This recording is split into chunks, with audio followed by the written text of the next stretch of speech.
আজকে হযরত আল্লামা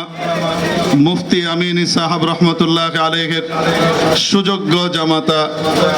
মজলুম আলেম দ্বীন, দেশ বরেণ্য ইসলাম বিদ্যা এবং আমাদের কওমি ওলামাদের মিডিয়ার